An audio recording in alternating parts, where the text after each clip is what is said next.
ခွင့်မတောင်းမဲဆိုတဲ့စိုက်ရည်မိုးဇက်ကိုစကားတခုနဲ့တဲ့ရှင်းလာခဲ့တဲ့မင်းစီသူတေးရတေးဆိုနာမည်ကြီးဆိုတော့မင်းစီသူကတော့သူ့ရဲ့တခြင်းကိုဆိုရုံတော့မဟုတ်ပဲနဲ့လိုက်ပါလွှဲနဲ့စိုက်ရည်မိုးဆက်ဖွဲ့ကိုတဲ့ပြောလာခဲ့တာပါအခုတခါမှဆိုရင်တော့ဂီတလောကမှာနာမည်ကြီးတခြင်းတွေကိုသမင်းသားတွေက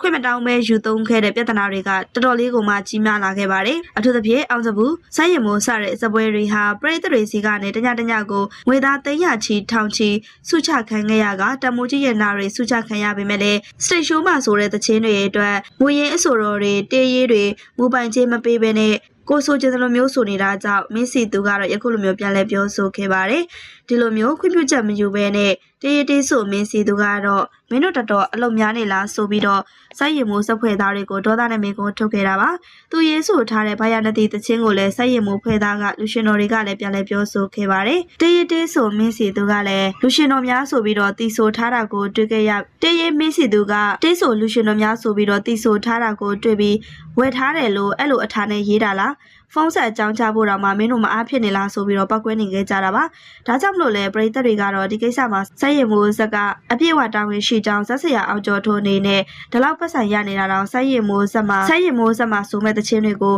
ခိုးမသုံးမဲနဲ့မူပိုင်ခွင့်လေးတောင်းပေးလိုက်ပါဆိုပြီးတော့ဝေဖန်နေခဲ့ကြတာပါပရိသတ်တွေကရောအခုလိုမျိုးစိုက်ရည်မိုးဇက်ကခွင့်ပြုချက်မရဘဲနဲ့တခြင်းယူသုံးခဲ့တဲ့အပေါ်မှာဘလို့မြင်လဲဆိုတာခေါမမရေးပေးခဲ့ကြပါအောင်နော်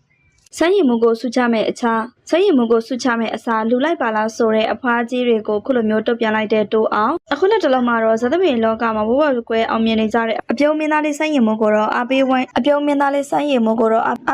ရမှုတွေနဲ့ပတ်သက်ပြီးဆိုရှယ်မီဒီယာပေါ်မှာအခြေတင်ဖြစ်ပေါ်နေခဲ့ကြပါတယ်အထူးသဖြင့်ဆယ်လီတိုးအောင်ကတော့စိုက်ရည်မိုးကိုအတက်တရောဝိုင်းရအားပေးနေတာကိုကြည့်ပြီးတော့ဝေဖန်သူတွေတော်သည်ဖွားကြီးတူကစိုက်ရည်မိုးကိုစုချမဲ့အစားအလူလူလိုက်ပါလားဆိုပြီးတော့ဝင်ရောက်ဆက်ဖက်ရာကနေဘွဲကတော့အကြီးအကျယ်စုပူသွားခဲ့တာပါဒီကိစ္စနဲ့ပတ်သက်ပြီးတော့တိုးအောင်ကလည်းတစ်ဖက်ကဝေဖန်မှုတွေကိုညှိခိုင်းမနေဘဲနဲ့လူတဲ့နေရာမှာလူတဲ့သုံးချင်တဲ့နေရာမှာကြိုက်တယ်လို့သုံးမယ်ကိုပတ်စံနဲ့ကိုကြိုက်တယ်လို့လုံမှာမို့လန်ပြီးဝေမဖန်နဲ့ဆိုပြီးတော့ပြန်လဲပြောဆိုခဲ့တာပါအဖားကြီးကိုယ်တိုင်ကလည်းတရားမရှာဘဲနဲ့သူများကိုဝေဖန်နေတဲ့ဆိုတဲ့တိုးအောင်ရဲ့အပြောကြောင့်စိုင်းရည်မိုးဖန်နေကြတဲ့မှာလည်းအတော်လေးကိုမှအားရကျဉ်းခဲ့ပါတယ်စိုင်းရည်မိုးရဲ့အောင်မြင်မှုကတော့တာမရစီမရဖြစ်နေပြီးဖောင်တော်ချက်မဘုရားပွဲမှာလည်းဖျော်ပြမဲ့လက်မှတ်တွေဟာလည်းခဏလေးတွင်မှာပဲဆိုအောင်ဖြစ်သွားခဲ့ရတယ်လို့ဆိုပါတယ်တိုးအောင်ကလည်းလက်မှတ်တွေအကုန်ရောင်းကုန်သွားတဲ့အတွက်အောင်ပွဲခံနေသလိုစိုင်းရည်မိုးကိုအားပေးကြတဲ့အတွက်တိုးအောင်ကိုလည်းစိုင်းရည်မိုးရဲ့ပရိသတ်တွေကတော့ကျေးဇူးတင်ပါတယ်ဆိုပြီးတော့ဝိုင်းဝန်းချီးကျူးနေခဲ့ကြပါတယ်